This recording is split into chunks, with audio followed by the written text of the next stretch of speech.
Hello दोस्तों, रश्मि बाइटी stories में आपका स्वागत है। इन दिनों सरिता की स्थिति कहाँ फंस गई मैं वाली थी। कहीं ऐसा भी होता है भला वह अपने आप में कसमसा रही थी। ऊपर से बर्फ का ठेला बनी थी बैठी थी और भीतर उसके ज्वालामुखी दहक रहा था। क्या मेरे माता पिता तब अंधे बहरे थे? क्या वे इतने निष्ठुर हैं? अगर नहीं तो बिना परखे ऐसे लड़के से क्यों बांध दिया मुझे, जो किसी अन्य की खातिर मुझे छोड़ भागा जाने कहाँ। अभी तो अपनी सुहागरात तक भी नहीं हुई है, जाने कहाँ भटक रहा होगा। फिर पता नहीं वह लौटेगा भी या नहीं। उसकी विचार श्रृंखला में इसी तरह के सैकड़ों सवाल उमड़ते घुमड़ते रहे थे और वह इन सवालों को झेल भी रही थी। झेल क्या रही थी, तड़प रही थी वह तो। लेकिन जब उसे उसके घर से भाग जाने के कारण की जानकारी हुई, झटका लगा था उसे। उसकी बाट जोहन में 15 दिन कब निकल गए, क्या बीती होगी उस पर, कोई तो पूछे उससे आकर। सोचते विचारते अक्सर उसकी आंखें सजल हो उठती। नित्य 2 बूंद अश्रु उसके दामन में ढुलक भी आते और उन अश्रु बूंदों को देखती हुई फिर से विचारों की दुनिया में चली जाती और अपने अकेलेपन पर रोती। अवसाद चिड़चिड़ाहट बेचैनी से उसका हृदय तार तार हुआ जा रहा था। लगने लगा था जैसे वह अब तक मैं ही पागल हो जाएंगी। उसके अंदर तो जैसे सांप रेंगने लगा था। लगा जैसे वह खुद को नोच ही डालेगी या फिर वह कहीं अपनी जान ही गवा बैठेगी। वह सोचती जानती होती कि यह ऐसा कर जाएगा तो ब्याह ही न करती। इससे तब दुनिया की कोई भी ताकत मुझे मेरे निर्णय से डिगा नहीं सकती थी। पर अब मुझे क्या करना चाहिए? क्या इसके लौट आने का इंतजार करना चाहिए या फिर पीहर लौट जाना ही ठीक रहेगा? क्या ऐसी परिस्थिति में यह घर छोड़ना ठीक रहेगा? वक्त पर कोई न कोई उसे खाने की थाली पहुंचा जाता, बीच बीच में आकर कोई न कोई हालचाल भी पूछ जाता। पूरा घर तनावग्रस्त था, मरघट सा सन्नाटा था। उस चौबारे में सन्नाटा भी ऐसा जो भीतर तक चीर जाए। परिवार का हर सदस्य एक दूसरे से नजरें चुराता दिखता। ऐसे में वह खुद को कैसे संभाले हुए थी वह भी जानती थी। दुल्हन के ससुराल आने के बाद अभी तो कई रस्में थीं जिन्हें उसे निभाना था। वे सारी रस्में अपने पूर्ण होने के इंतजार में मुंह बाएं खड़ी थी। दिखी उसे नई नवेली दुल्हन से मिलने जुलने वालों का आए दिन तांता लगा जाता है।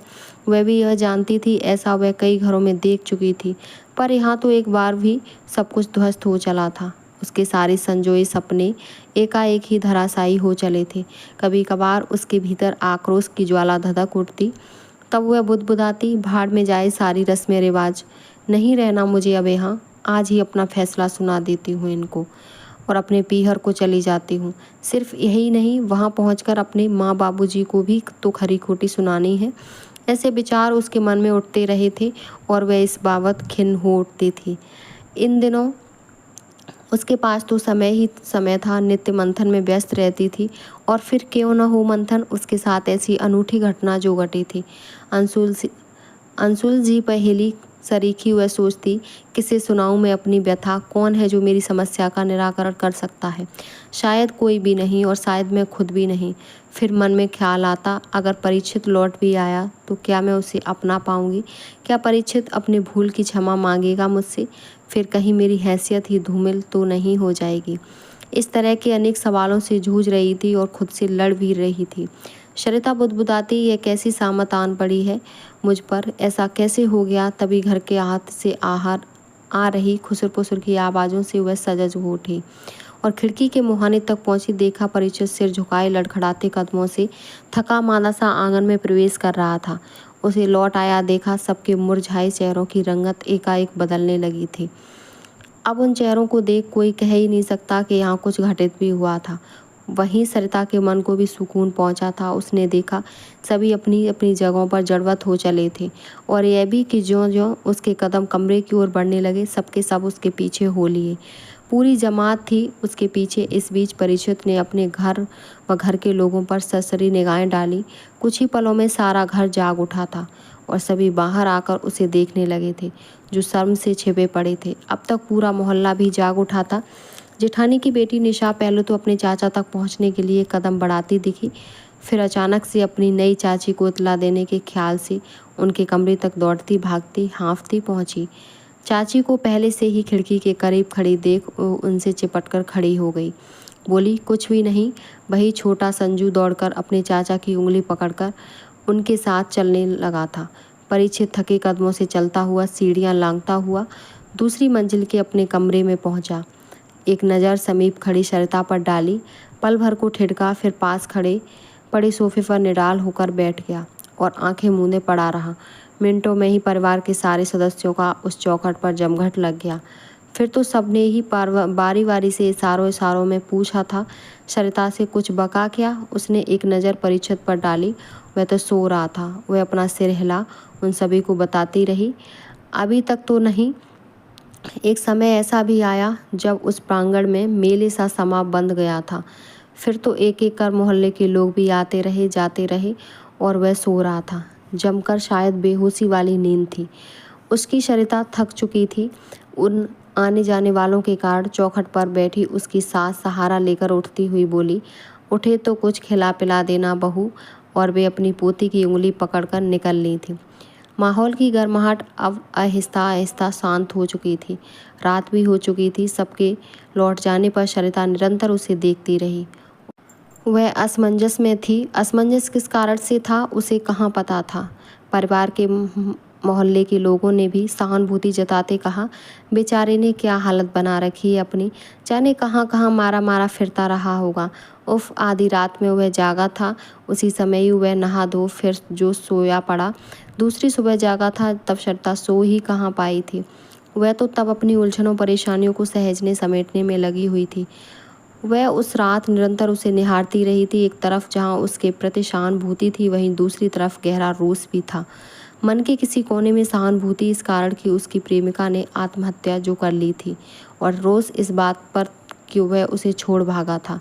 और वह संजी सबरी अपनी सुहाग सेज पर बैठी उसके इंतजार में जागती रही। वह उसी रात से ही गायब था। फिर सुहागरात का सुख क्या होता है कहाँ जान पाई। उस रात उसके इंतजार में जब वह थी, उसका खिला खिला चेहरा पूनम की चांद शरीखा दमक रहा था। पर जो ही उसे उसके भाग खड़े होने की खबर मिली, मुखड़ा ग्रहण लगे चांद सा हो गया।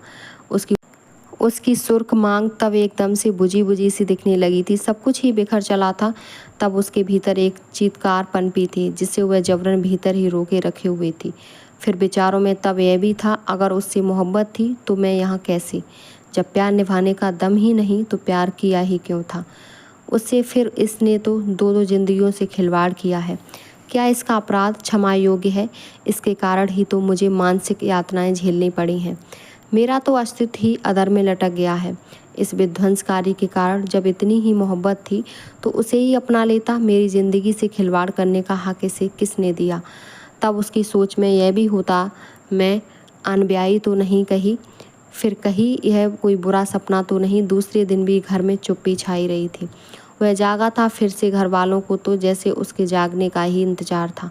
झटपट उसके लिए थाली परोसी गई। उसने जैसे तैसे खाया और एक बार फिर से सो पड़ा और बस सोता ही रहा। यह दूसरी रात थी जो सरिता जागते बिता रही थी, और परिचित रात भर जाने क्या न क्या बड़बड़ाता रहा था। बीच बीच में उसकी सिसकियां भी उसे सुनाई पड़ रही थीं। उस रात भी वह अनछुई ही रही थी।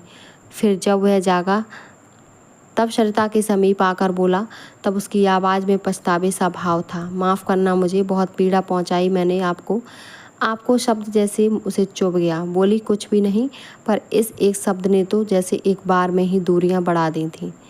उसके तो तन बदन में आग ही लग गई थी। रिमझिम जो उस प्यार थी, इसकी बारात के दिन ही उसने आत्महत्या कर ली थी। लौटा तो पता चला कि वह भाग खड़ा हुआ। लौटने के बाद भी अब परिचित या तो घर पर ही गुमसुम पड़ा रहता या कहीं बाहर दिन भर भटकता रहता। फिर जब थका मांदा लौटता तो बगैर कुछ कहे सुने सो पड़ता। ऐसे में ही उसने उसे रिमझिम छोड़ कर उठाया और पहली बार अपनी ज़बान खोली थी।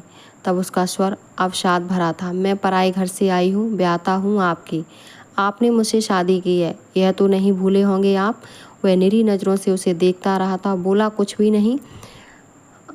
सरिता को उसकी यह चुप्पी चुभ गई। वह फिर से बोली। तब उसकी आवाज़ विकृत हो आई। मैं यहाँ क्यों हूँ? क्या मुझे लौट जाना चाहिए अपने मम्मी पापा के पास? आपने बड़ा ही घिनौना मजाक किया है मेरे साथ।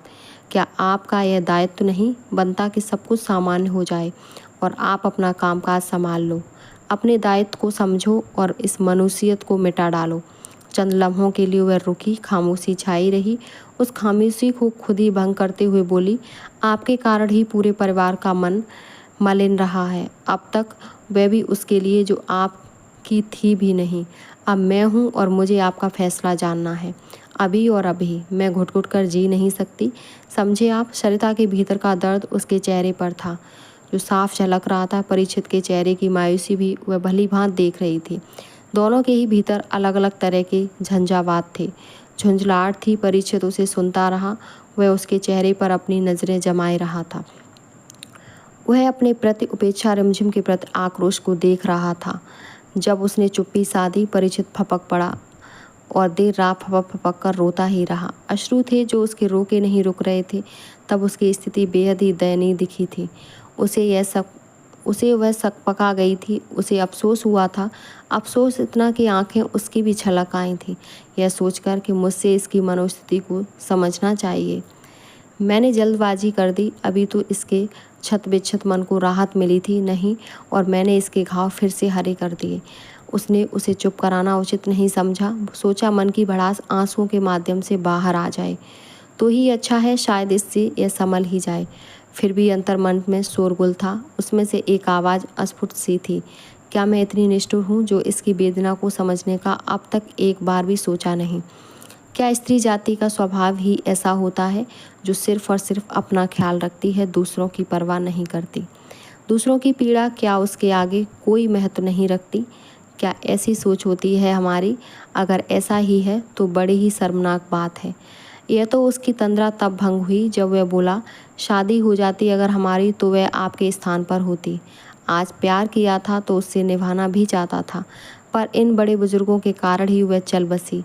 मैं कहाँ जानता था कि वह ऐसा कर डालेगी। पर मेरा क्या, इस पचड़े में मैं दूसरी कैसे? मुझे सज़ा क्यों मिल रही है? आप कहो तो अभी इसी क्षण अपना सामान समेट कर निकल जाऊं। देखिए, मुझे संभलने में ज़रा वक्त लगेगा। फिर मैंने कब कहा है कि आप यह घर छोड़कर चली जाओ? तभी सरिता फिर से बिफर पड़ी। वह हमारे वैवाहिक जीवन में जहर घोल गई है। अगर वह भली होती तो ऐसा कर कहर तो न ढाती। लाज, शर्म, परिवार का मान सम्मान, मर्यादा भी तो कोई चीज़ होती है जो उसमें नहीं थी। इतनी कड़वी जबान तो न बोलो उसके विषय में जो रही नहीं। उल जलूल बकना क्या ठीक है? फिर उसने ऐसा क्या कर दिया? वह एकाएक आवेशित हो उठा। वह एक बार भी फिर से शक पका गई थी। उसे उसके ऐसे व्यवहार की अपेक्षा तो नहीं थी। फिर वह अब तक यह बात समझ ही नहीं पाई थी कि गलत कौन है, क्या वह खुद, क्या उसका पति, या फिर वह नासपीटी। देखते देखते चंद दिन और बीत गए। स्थिति ज्यों की त्यों ही बनी रही। अब उसे रोकना टोकना छोड़ दिया था और समय के भरोसे जी रही थी। परीक्षित अब भी सोते में जागते में रोता सिसकता दिखता। कभी उसकी नींद उचट जाने पर रात के अंधेरे में ही घर से निकल जाता। घंटों बाद थका हारा लौटता भी तो सोया पड़ा रहता। भूख लगे तो खाता, अन्यथा थाली की तरफ निहारता भी नहीं। बड़ी गंभीर स्थिति से गुजर रहा था वह, और सरिता झुंझलाती रहती। ऐसे में सरिता को उसकी चिंता सताने भी लगी थी। इतने दिनों में परीक्षित ने उसे छुआ भी नहीं था, न खुद से उससे बात की थी। उसने उस दिन पलंग के समीप की टेबल पर रखी रिमझिम की तस्वीर फ्रेम में जड़ी रखी दिखी तो वह चकित हो उठा। उसने उस फ्रेम को उठाया, रिमझिम की उस मुस्कुराती फोटो को देर तक देखता रहा, फिर यथास्थान रख दिया और सरिता की तरफ देखा। तब सरिता ने देखा, उसकी आंखें नम थीं और उसके चेहरे के भाव देख सरिता को लगा जैसे उसके मन में उसके लिए कृतज्ञता के भाव थे।